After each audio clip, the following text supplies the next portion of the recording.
कम से कम 1500 दंड बैठक मारी, फिर 2, 4, 6 घंटे पद्मासन सिद्धासन में नस नाड़ी एकदम शुद्ध, तब वो ब्रह्मचर्य लगना चाहिए कि ब्रह्मचारी है। जो इंद्रियों का गुलाम, मन के द्वारा भ्रष्ट आचरण करने वाला है, कुछ भी हो, कोई भी हो, कहीं भी हो, दुर्गति शब्द से ही संबंध है। जीते जी दुर्गति। सच्ची मानना, जब गलत हो जाता है आचरण, वो अपना मन अपने को कहता है नष्ट कर दो, ये जीवन किस काम का।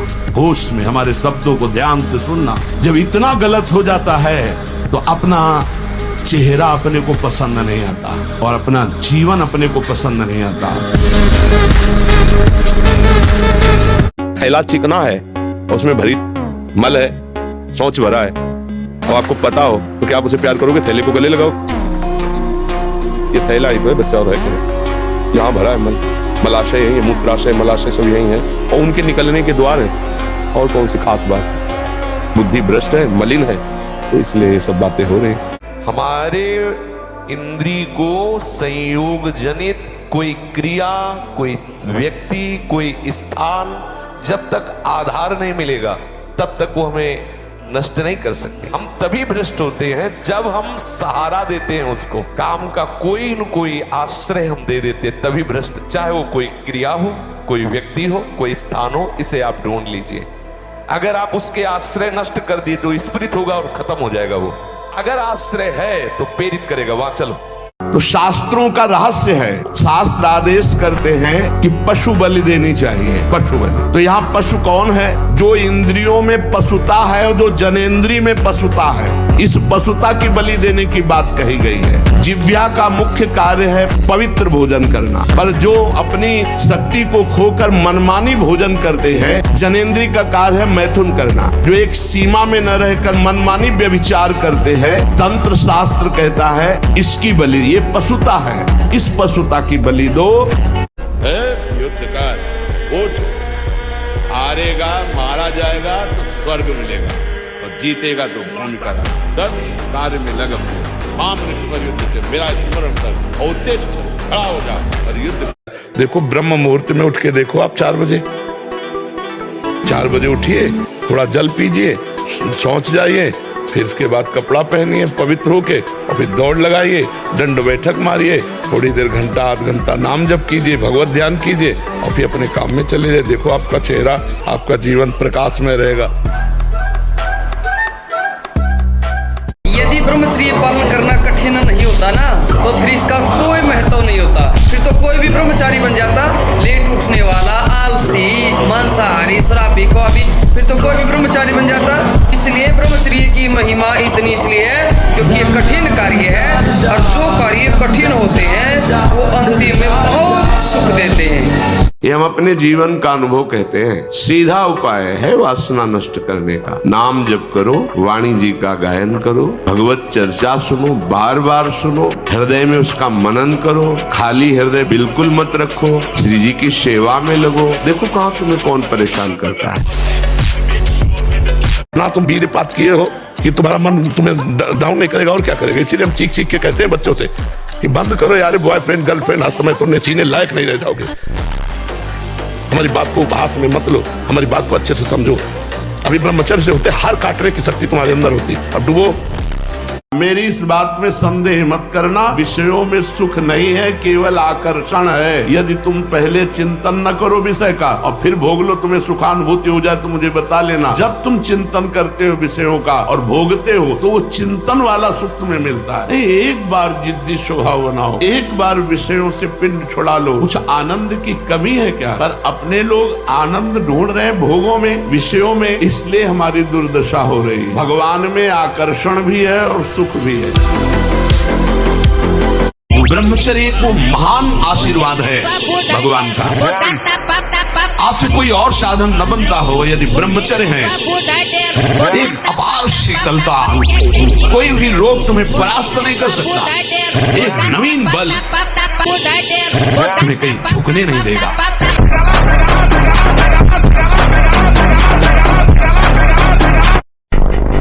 हनुमान जी जैसा कोई ज्ञानी महाबली, कोई त्यागी, कोई ब्रह्मचारी बैरागी, हनुमान जी जैसा कोई त्रिभुवन में द्वितीय हुआ हो तो बता दो। अतुलित बलधामम हेम शैलाभदेहम दनुजवन कृशानुम ज्ञानिनाम अग्रगण्यम। अरे जे गिर चरण दे हनुमंता चले सुगा पाताल तुरंता। हजार हजार को पकड़ के कछु मारिस कछु मर्दिस कछु मिले से धरि धूरी। फलता भी मिलेगी। यदि आप 1 घंटे पद्मासन और सिद्धासन में बैठने का अभ्यास करें, 20 मिनट प्राणायाम करें, कोई रोग नहीं होगा। ब्लड प्रेशर, शुगर, कुछ नहीं।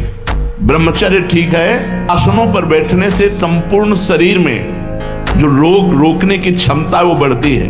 जैसे आप पद्मासन, हर नस नाड़ी आपकी एक्टिव हो जाएगी। प्राणवायु के संशोधन के द्वारा मन एकाग्र, ब्रह्मचर्य पुष्ट, प्राणवायु सूक्ष्म, अखंड भगवत चिंतन।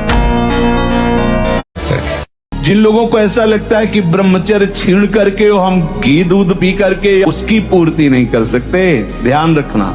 जो ब्रह्मचर्य आपका क्षीण हुआ, जो नस नाड़ियों का अभ्यास आपका गलत बन गया, उसको कोई भी भस्म, कोई भी औषधि, कोई भी घी दूध बादाम पिस्ता पूर्ण नहीं कर सकता। ध्यान रखना। जिन लोगों को ऐसा लगता है वो भ्रम में है, वो भ्रम में है, वो भगवत आराधन की योग्यता खो देंगे। मौज से जियो, मस्ती से जियो, सिंह की तरह दहाड़ के जियो, एक गीदड़ों की तरह जीना छोड़ो। हे रोना धोना, ये दुख वो, ये तब तक बना रहेगा जब तक तुम भगवान से नहीं जुड़ते। और भगवान से जुड़े तो ताल ठोक कर माया को परास्त कर दोगे और निकल जाओगे इस माया से। ब्रह्मचारी का सौंदर्य प्रस्फुटित होता है। एक नूर उसके चेहरे पे झलकता है जो ब्रह्मचर्य को धारण करता है। ब्रह्मचर्य एक विलक्षण महाव्रत है। हम कहते हैं कि हम आपसे प्रेम करते हैं, आपको उठा करके भगवान तक पहुंचाने के लिए प्रेम करते हैं। आपको हमें जरूरत पड़े, बोलने की क्या जरूरत, हमें जरूरत पड़े तो हम अपने प्राण आपको समर्पित कर सकते हैं। आप चलो भगवान की तरफ चलो। हर कष्ट की स्थिति में भी चल करके आना, आपसे बात करना, आपसे मिलना, और कौन सा स्वार्थ है आप बताइए। ये महाभारत सबको लड़नी पड़ेगी। अगर आपको अपने स्वराज्य सिंहासन पर बैठना है, मुक्त होना है, तो ये युद्ध स्वीकार करना पड़ेगा, चुनौती स्वीकार करनी पड़ेगी। भगवान कह रहे इंद्रियों को वश में कर ज्ञान विज्ञान का नाश करने वाले इस महापापी काम को अवश्य बलपूर्वक मार। पाप मानम प्रजेहीनम ज्ञान विज्ञान तस्मात् तुम इंद्रियाण्य। जो इन गंदी आदतों को स्वीकार करेगा वो नष्ट ही हो जाएगा, क्षमता नहीं रह जाएगी। बच्चे प्रकट करने की क्षमता नहीं रह जाएगी, बच्चे के पालन पोषण की क्षमता नहीं रह जाएगी। अरे शरीर है यार भाई, समझो अगर पेट्रोल खर्चा हो जाता है तो गाड़ी में डालना पड़ता है, फिर गाड़ी चलती है। ऐसे ही इसमें एक मन अन्न के बाद, एक मन अन्न जब शरीर में जाके पच जाता है पूरा, तब एक बार संतान उत्पत्ति के योग्य वीर बनता है। अब निर्भय हो जाओ तुम। तुम्हारा अपमान होगा, तुम्हारी निंदा होगी, कुछ नहीं बिगड़ेगा। अब आगे बढ़ूंगा, नहीं रुकूंगा, कुछ भी हो जाए, प्राण चले जाए, सभा में अपमान हो जाए, इसको भी मैं रुकने वाला नहीं। समझ रहे? अपने हाथ के द्वारा कोई क्रिया या किसी कुसंग के द्वारा कोई क्रिया ना हो, और स्वाभाविक ऐसे तो जैसे दाल में उफान निकल जाता है, ऐसे वो वीर्य का उफान होता है, ना कि वो ब्रह्मचर्य नष्ट माना जाता है। अगर कोई क्रिया के द्वारा नष्ट कर रहे हो तब तो फिर आपको रोकना ही होगा। अपने हाथ से अगर ब्रह्मचर्य नष्ट किया जाए तो फिर अभ्यास बन जाता है, फिर वो अभ्यास कसम खाने पे भी नहीं छूटता। यदि ऐसी कोई गंदी बात है तो उसे छोड़ना ही आपको पड़ेगा। उसके लिए कोई जादू तमाशा तो आता नहीं, आपको नियम लेना पड़ेगा। केवल पढ़ाई से कुछ नहीं होता, बिल्कुल किसी काम के नहीं रह जाएंगे। स्मृति शक्ति नष्ट, चेतना शक्ति जब क्षीण होने लगती है ना, तो फिर वो नशा करने लगते हैं, फिर और नष्ट हो जाते हैं। हमें लगता है माता पिता को चाहिए अपने बच्चों से थोड़ी देर समय दें, पैसा कमाना ये सब कुछ नहीं है। आधा घंटा कम से कम अपने बच्चों के पास बैठे, उनसे प्रेम का व्यवहार करें, माता पिता का व्यवहार करें। एक तो क्या मुर्दे जैसा जीवन, जो इंद्री जैसा चाहे वैसा डाउन कर दे, जैसा चाहे वो हमें शोक दे दे, दुख दे। थोड़ा सा साहसी बनो, तुम भगवान के अंश हो, तुम कुछ भी कर सकते हो, कुछ भी। बुरा से बुरा, भला से भला, तो बुरा का परिणाम बुरा होता है, भला का परिणाम बड़ा होता है। आगे बढ़ो। कभी ये ना समझे कि आरंभ किया और गिर गए तो अब क्या नहीं। जैसे जीतने वाले को उत्साह होता है, उसे 1000 गुना उत्साह बढ़कर हम बढ़ाएंगे। हम यही नहीं समझते। विजय तो हमारे चरण छूए। अरे अविनाशी के मुझसे हमें बिल्कुल निराश नहीं होना। एक बार आरंभ में यदि हम गिर गए हैं, चूक हो गई, चढ़ना हमारा फिसल गया पैर, हमें बिल्कुल पीछे नहीं हटना। ये बहुत चिंतन करके अपने जीवन में फिर आपको बता रहे हैं, मन का स्वरूप संकल्प विकल्प करके भोगों में फंसाना। मन से हमारी इतनी घनी दोस्ती हो गई है जन्म जन्मांतर से। मन ने जो चाहा, मन चाहता क्या है? 5 ज्ञानेंद्रियों के द्वारा भोगे जाने वाले समस्त विषय, मन को मैं मानकर, मन को अपना मानकर हमारी दुर्गति हो गई। जिनको पवित्रता का ज्ञान नहीं, जिनको केवल अर्थ पिशाच है, नाना प्रकार की अपवित्रताएं करके तुम्हें भोजन परोसते हो, गरम गरम तुम्हारे सामने आया, तुम अमृत समझ के खा रहे हो, तुम्हारी बुद्धि नहीं खराब हो जाएगी? सबसे पहले सतमार्ग में चलने वाले को इस रसेंद्री को मारना होता है। रसेंद्री, ये जीत गए, सब जीत गए, और इस मार्ग में सबसे ज्यादा इसी को दुलार करने का अवसर मिलता है। सबसे पहली बात, इस मार्ग के पथिक को उद्विग्न नहीं होना चाहिए, परेशान नहीं होना चाहिए कि अब मन नहीं लग। हमने खूब अनुभव किया इस मन की चाल को। ये अंदर की बातें कहते हैं। समस्त उपासकों से प्रार्थना है, ये 1 करोड़ बार गिरावे तो भी हताश मत होना। इस पर हम विजय प्राप्त करेंगे, ये बस में होगा। आपको सच्ची कहता हूं, आप ऐसे निराश मत होना कि इतने दिन हो गए अब भी काम आता है। एक दिन वो समय आएगा कि तुम ऐसे छाती ठोक के कहोगे कि किसी की ताकत नहीं कि हिला दे। अगर हमारा गलत दर्शन रुक जाए, गलत चिंतन रुक जाए, गलत क्रिया रुक जाए, तो हम गलतियों के बीच में भी बैठे रहे तो हमारा कुछ नहीं बिगड़ने वाला। तो कोई ज्यादा हमको गिरा नहीं सकता यदि हम न गिरे। ब्रह्मचर्य का विमल प्रताप प्रकट होता है। वीरवान बलवान होता है, विद्वान होता है, तपस्वी होता है, मनस्वी होता है, त्यागी होता है, तत्व चिंतन परायण होता है। ब्रह्मचर्य में अलौकिक अमानुषिक शक्ति जागृत हो जाती है। अमानुषिक ऐसा कैसे हो सकता है? हो सकता है क्योंकि ब्रह्मचर्य है। शरीर को इतना थका देना चाहिए कि वो उधर चेष्टा ही ना, जैसे ब्रह्मचर्य को पुष्ट रखना है।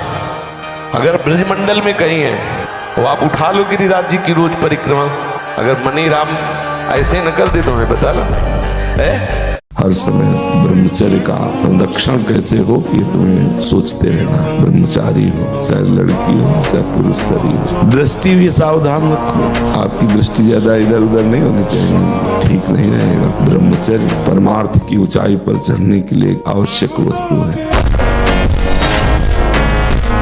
कुछ भी करेंगे, जीवन में एक दिनचर्या होनी चाहिए सोने और जागने की। दिनचर्या एक तेज लाती है, एक इसमें जो आप 6 घंटे पढ़ करके समझ नहीं पाओगे ना, वो 2 घंटे में आप 6 घंटे का काम निपटा लोगे।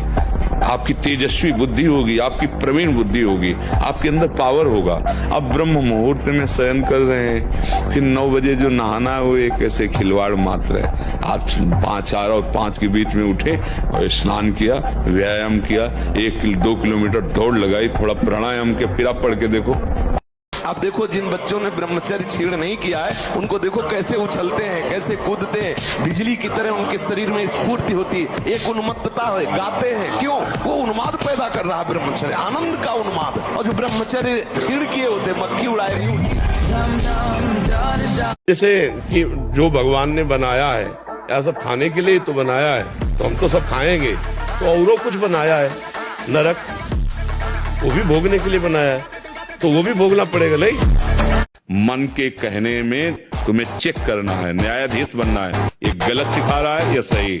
अगर सही सलाह है तो दस्तखत, अगर गलत सलाह है तो बिल्कुल नहीं। लोग कहते मन बहुत परेशान करता है, तो तुम्हारे ही पावर से तुमको परेशान कर रहा है, तुम जान नहीं पा रहे हो। तुम तो उसे मार सकते हो, तुम तो उसको नष्ट कर सकते हो, तुम्हारे में बहुत बड़ी सामर्थ्य है। पर जागरण करो। ये कोहरा है, काम आदि जानते क्या? कोहरा, जहाँ भुवन भास्कर प्रकाशित हुए, कोहरे की सत्ता ही खत्म। भगवान का ज्ञान प्रकाशित हुआ, इनका कोई महत्व नहीं, न थे, न आए, न रहेंगे। हेलो, 15 से लेकर 25-30 तक आपने ब्रह्मचर्य सब नष्ट कर दिया। अब आप केवल दिखाई दे रहे हैं कि मनुष्य है, मनुष्य में अब आपके अंदर ज्ञान शक्ति, स्मृति शक्ति, बल शक्ति, लोक कल्याण शक्ति, वो केवल नाटक भले बोल लो, तुम्हारे अंदर नहीं रह गई। विश्व के सारे कुसंग एक साथ सामने हो और हमारा निश्चय अटल हो, बट विश्वास अचल निज धर्मा, कौन बिगाड़ सकता है। और जब ब्रह्मचर्य, ऐसा कैसे हो सकता है? बल है ना, अध्यात्म बल, शारीरिक बल की बात नहीं कहते, ऐसा कैसे हो सकता है? यदि एक बार ऐसा हुआ तो 1000 बार मैं प्रयास करूंगा और इस पर विजय। वो मतलब एक जिद्दी स्वभाव, एक निष्ठा उसी से आती है, उसी से। पहले खेती जोतते थे ना किसान, एक पार वाला होता था और पूरे खेत को उसी से जोतला है, बलवान होते। 2 लीटर मठा और 8 रोटी पाए, बैल की जैसी ताकत। अगर बैल को नाक पकड़ के रोक ले तो वो वही खड़ा हो जाए।